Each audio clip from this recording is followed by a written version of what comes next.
ਸਲਾਮ ਨਮਸਤੇ ਸਤਿ ਸ੍ਰੀ ਅਕਾਲ ਦੋਸਤੋ ਸੱਜਣੋ ਬੇਲੀਓ ਕੀ ਹਾਲ ਹੈ ਤੁਹਾਡਾ। ਉਮੀਦ ਹੈ ਤੁਸੀਂ ਵੱਲ ਹੋਵੋਗੇ।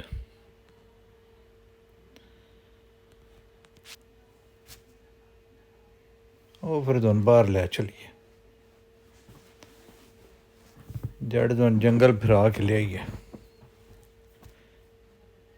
ਥੋੜ੍ਹਾ ਸੈਰ ਸ਼ੈਰ ਕਰਿਆ ਕਰੋ, ਬਾਹਰ ਨਿਕਲਿਆ ਕਰੋ, ਫਿਤਰਤ ਨੂੰ ਇੰਜੋਏ ਕਰੋ। ਰੱਬ ਨੇ ਕਿੱਡੀ ਸੋਹਣੀ ਦੁਨੀਆ ਬਣਾਈ ਹੈ ਸਾਡੇ ਵਾਸਤੇ, ਇਹਨੂੰ ਵੇਖੋ, ਇਹਦੀ ਤਾਰੀਫ ਕਰੋ।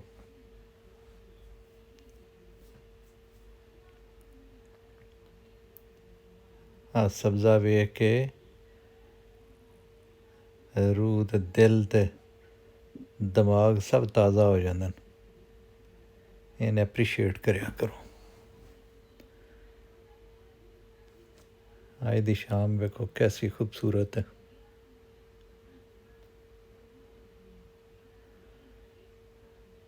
ਅੱਜ ਤੁਹਾਨੂੰ ਦਰਖਤਾਂ ਦੇ ਵਿੱਚ ਦਰਖਤਾਂ ਦੀ ਦੁਨੀਆ ਵਿਖਾਈਏ। ਸ਼ਾਮ ਹੋ ਗਈ ਇਹ ਵੀ ਹੁਣ ਲੱਗਦਾ ਥੱਕ ਕੇ ਸੌਣ ਵਾਲੇ ਨੇ। ਸਾਰਾ ਦਿਨ ਤਾਂ ਤੁਹਾਨੂੰ ਆਕਸੀਜਨ ਦਿੰਦੇ ਰਹਿਣ।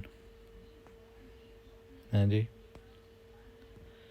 ਇਹ ਹਰ ਸ਼ੈ ਜਿਹੜੀ ਗਰੀਨ ਹੈ ਇਹ ਸਾਰਾ ਦਿਨ ਤੁਹਾਨੂੰ ਤੁਹਾਡੇ ਫੇਫੜਿਆਂ ਦੇ ਮਨੋਰੰਜਨ ਵਾਸਤੇ, ਤੁਹਾਡੀ ਜ਼ਿੰਦਗੀ ਵਾਸਤੇ ਆਕਸੀਜਨ ਤਿਆਰ ਕਰ ਦੇਣ। ਅਤੇ ਥੋੜ੍ਹਾ ਜਿਹਾ ਇਹ ਨਾਲ ਵੀ ਤਵੱਜੋ ਦੇ ਲੈਣੀ ਚਾਹੀਦੀ ਹੈ। ਇਹ ਰੱਬ ਦਾ ਕਾਰਖਾਨਾ ਜਿਹੜਾ ਹੈ, ਹਰ ਸ਼ੈ ਉਸ ਇਨਸਾਨ ਵਾਸਤੇ ਬਣਾਈ। ਕੈਸਾ ਇੱਕ ਸਾਈਕਲ ਬਣਾਇਆ, ਜ਼ਮੀਨ ਦੇ ਵਿੱਚੋਂ ਹਰ ਸ਼ੈ ਨਿਕਲਦੀ ਹੈ ਅਤੇ ਫਿਰ ਡੈਡ ਹੋ ਕੇ ਫਿਰ ਜ਼ਮੀਨ ਦੇ ਵਿੱਚ ਹੀ ਅਤੇ ਫਿਰ ਪੁੰਗਰ ਆਉਂਦੀ ਹੈ। ਇਨਸਾਨ ਨੂੰ ਵੀ ਰੱਬ ਨੇ ਮਿੱਟੀ ਤੋਂ ਹੀ ਬਣਾਇਆ ਅਤੇ ਫਿਰ ਮਿੱਟੀ ਦੀ ਢੇਰੀ ਹੋ ਜਾਂਦਾ।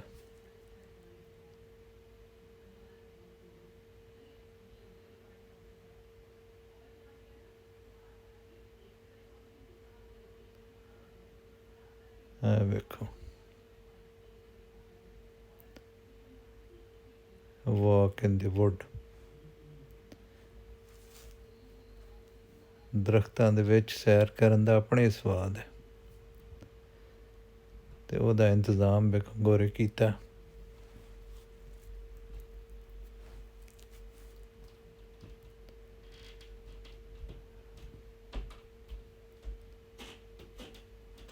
ਫੁੱਲ ਖਿੜੇ ਨੇ,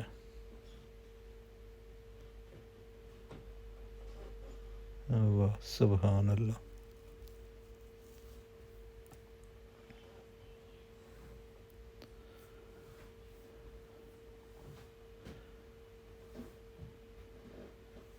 ਜੰਗਲ 'ਚ ਮੰਗਲ ਹੋਏ ਆ। ਜੰਗਲ ਆਪ ਹੀ ਮੰਗਲ ਹੀ ਹੁੰਦਾ, ਆਪ ਹੀ ਖੁਸ਼ ਹੈ ਅਤੇ ਜਿਹੜਾ ਵੇਖੇ ਉਹਨੂੰ ਉਹ ਵੀ ਖੁਸ਼ ਹੈ।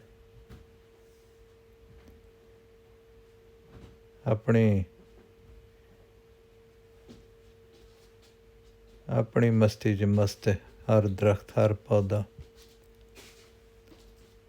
ਅਤੇ ਵੇਖਣ ਵਾਲੇ ਨੂੰ ਵੀ ਮਸਤ ਕਰ ਦਿੰਦਾ।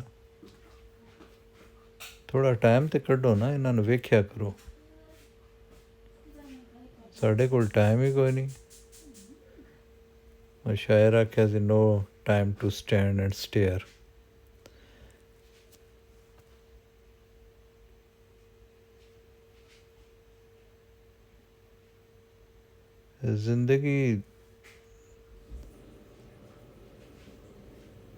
ਜ਼ਿੰਦਗੀ ਕੋ ਸਿਰਫ ਭੱਜਣ ਨੱਸਣ ਦਾ ਹੀ ਨਾਂ ਨਹੀਂ, ਜ਼ਿੰਦਗੀ ਦੇ ਵਿੱਚ ਠਹਿਰਾਓ ਵੀ ਹੋਣਾ ਚਾਹੀਦਾ।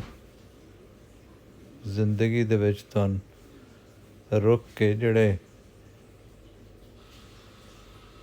ਕੁਦਰਤ ਹੈ, ਜਿਹੜੇ ਤੁਹਾਡੇ ਆਸ ਪਾਸ ਲੋਕ ਨੇ, ਬੱਚੇ ਨੇ, ਚਰਿੰਦ ਪਰਿੰਦ ਜਾਨਵਰ ਨੇ, ਉਹਨਾਂ ਸਾਰਿਆਂ ਨੂੰ ਤੱਕੋ, ਵੇਖੋ। ਇਹ ਹੁਸਨ ਹੈ ਜ਼ਿੰਦਗੀ ਦਾ।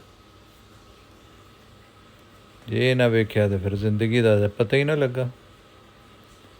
जिंदगी ये तो नहीं कि जनाब हाफ हाफ के ते अगे निकल जाओ।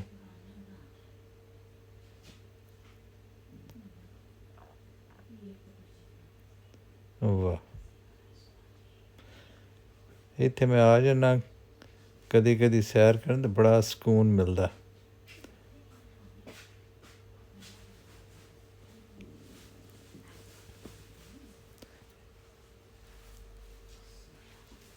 इत्थे वैसे लोग आंदे हैं जेह्ड़ा ना घबरांदे न, क्योंकि इत्थे ना पाउडरिये बड़े होंदे न,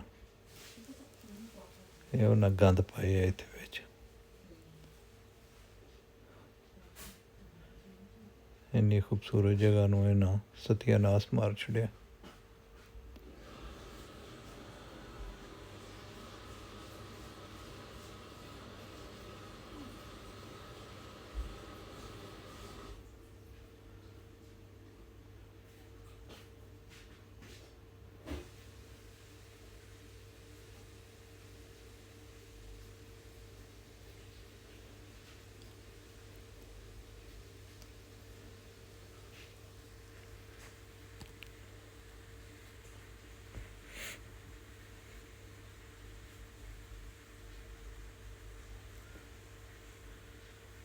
पक्की थां दे नाल नाल ना जी थोड़ा गाह वाली जगह भी उन्हें छड्डी है, ओहदे उत्ते मोवर चला के ना जी, तां जे तुसी अगर ज़मीनी टच फील करना है, फितरत दे नाल कनैक्शन सड़क नालों कच्ची ज़मीन और गाह दे उत्ते ज़्यादा खूबसूरत हुंदा है ना जी।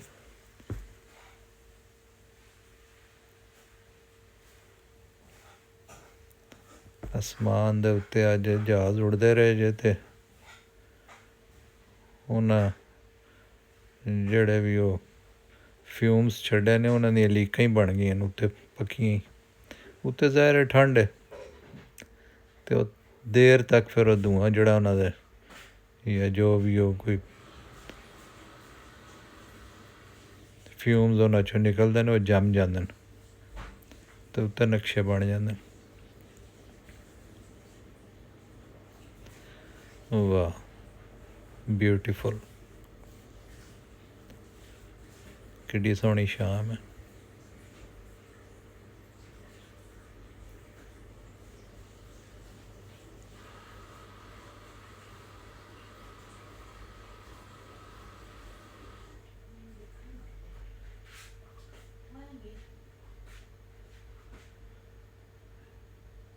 इत्थे बिच कईयां जिन्हां दी भी फोटो शोटो बन गई होनी है, तुहानूं नज़र नहीं पे आंदे।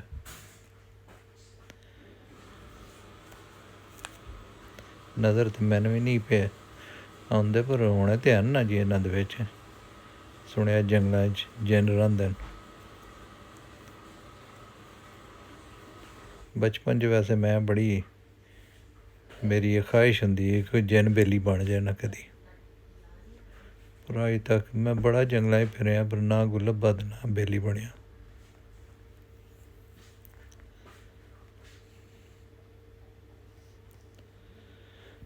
वैसे बाद इंज बंदा फजूल चीज़ां बारे सोचदा रैंह्दा, जो सामने आ जान ते बंदा डर जाए। कोई जिन्न इकदम सामने आ जाए ते कोई भी नॉर्मल बंदा डर जाना है ना जी उस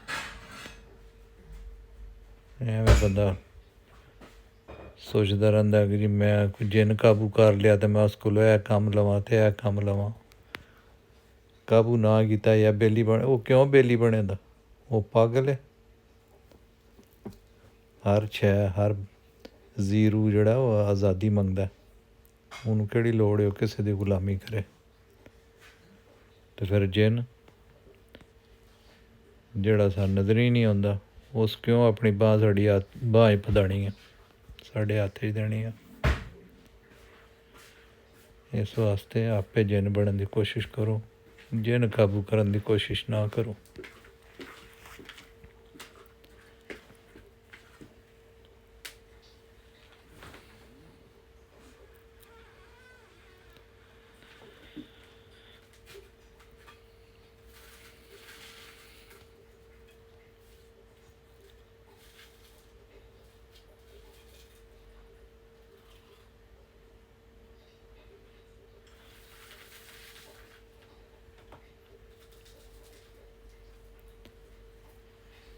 ਇੱਥੇ ਜਿਹੜੀ ਇੱਥੇ ਦੇ ਜੋ ਵੀ ਇੰਤਜ਼ਾਮੀਆ ਨਾ ਜੀ, ਉਹ ਜੰਗਲ ਵਧਾਈ ਜਾਂਦੀ ਹੈ। ਮਤਲਬ ਦਿਨੋਂ ਦਿਨ ਇੱਥੇ ਜੰਗਲ ਜਿਹੜਾ ਨਾ ਜੀ, ਉਹ ਵੱਧਦਾ ਪਿਆ। ਨੰਬਰ ਆਫ ਟਰੀਜ਼ ਜਿਹੜਾ ਨਾ, ਉਹ ਹਰ ਸਾਲ बढ़ਦਾ। ਪਿਛਲੇ ਸਾਲ ਨਾਲੋਂ ਅਗਲੇ ਸਾਲ ਜ਼ਿਆਦਾ ਹੋ ਜਾਂਦਾ।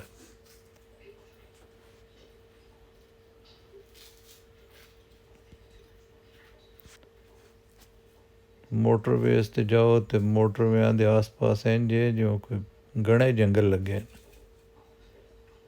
तो इतने इतने बुलंद दरख्त ने, कमाल। ट्रेन दे ट्रैक्स दे नाल ग्रीनरी है, मोटरवेज दे नाल आबादियां दे विच ग्रीन बेल्ट्स बणियां न। हुणे भी आबादी दे विच ही है एक जिहड़ा है छोटा जिहा ट्रैक ना बना दित्ता ते दरख्त लगे न बेपनाह।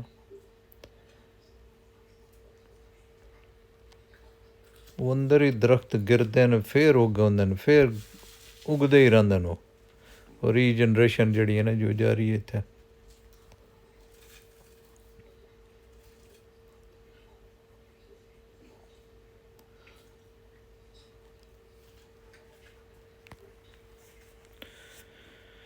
ਤੇ ਉੱਤੋਂ ਕੁਦਰਤ ਵੀ ਮਿਹਰਬਾਨ ਹੈ ਵੀ ਇੱਥੇ ਬਾਰਿਸ਼ ਹੁੰਦੀ ਰਹਿੰਦੀ ਹੈ, ਤੇ ਉਹਦੇ ਨਾਲ ਵੀ ਗਰੀਨਰੀ ਜਿਹੜੀ ਉਹ ਫਿਰ ਉਹਦੇ ਵਾਸਤੇ ਹਾਲਾਤ ਵਾਕਿਆਤ ਹੀ ਇੰਝ ਦੇ ਬਣ ਗਏ ਨੇ ਕੁਦਰਤ ਵੱਲੋਂ ਕਿ ਇੱਥੇ ਗਰੀਨਰੀ ਜਿਹੜੀ ਉਹ ਜਾਰੀ ਉਹ ਸਾਰੀ ਹੈ। ਸਾਡੇ ਕੋਲ ਤਾਂ ਹੁਣ ਸਾਡੇ ਮੁਲਕਾਂ 'ਤੇ ਪਾਣੀ ਦੀ ਕਮੀ ਹੋ ਗਈ।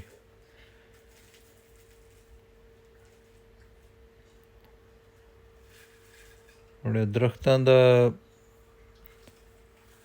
ਇੱਕ ਫਾਇਦਾ ਇਹ ਵੀ ਇਹ ਇੱਕ ਮਤਲਬ ਅਜੀਬ ਸਾਈਕਲ ਹੈ ਨਾ ਜੀ, ਕਿ ਜਿਹੜੇ ਦਰਖਤ ਨੇ ਇਹ ਪਾਣੀ ਵੀ ਬਚਾਉਂਦੇ ਨੇ, ਕਿ ਇਹਨਾਂ ਉੱਤੋਂ ਇਹ ਜ਼ਮੀਨ ਦੇ ਵਿੱਚ ਵੀ ਪਾਣੀ ਲੈ ਜਾਂਦੇ ਨੇ, ਔਰ ਫਿਰ ਉੱਤੇ ਬੁਖਾਰਾਤ ਵੀ ਉਠਾਉਣ ਦੇ ਵਿੱਚ ਮਦਦ ਦਿੰਦੇ ਨੇ। ਮਤਲਬ ਇਹਨਾਂ ਦੀ ਵਜ੍ਹਾ ਤੋਂ ਵੀ ਇੱਕ ਐਸਾ ਸਾਈਕਲ ਬਣਦਾ ਹੈ ਕਿ ਬਾਰਿਸ਼ ਵੀ ਹੁੰਦੀ ਰਹਿੰਦੀ ਹੈ, ਔਰ ਜ਼ਮੀਨ ਵੀ ਕਾਬੂ ਰਹਿੰਦੀ ਹੈ, ਆਕਸੀਜਨ ਵੀ, ਮਤਲਬ ਸਾਰੇ ਮਾਮਲਾਤ ਹੀ ਇਹਦੇ ਨਾਲ ਹੈਲਦੀ ਇਫੈਕਟ ਹੈ ਇਹਨਾਂ ਦਾ ਪੂਰੇ ਐਨਵਾਇਰਨਮੈਂਟ ਦੇ ਉੱਤੇ।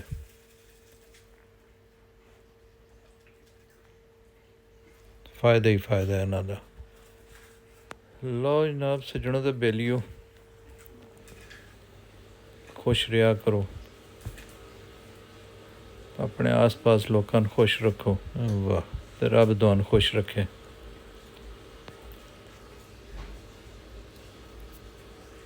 माहौल नाल प्यार करो तो कोशिश करो कि कोई पौधे जड़े ने वो लाओ तो जिंदगी नू खूबसूरत बनाओ। शाद आबाद रवो, जिउंदे रवो, रब राखा। मिलने फिर ब्रेक के बाद अगले व्लॉग दे नाल।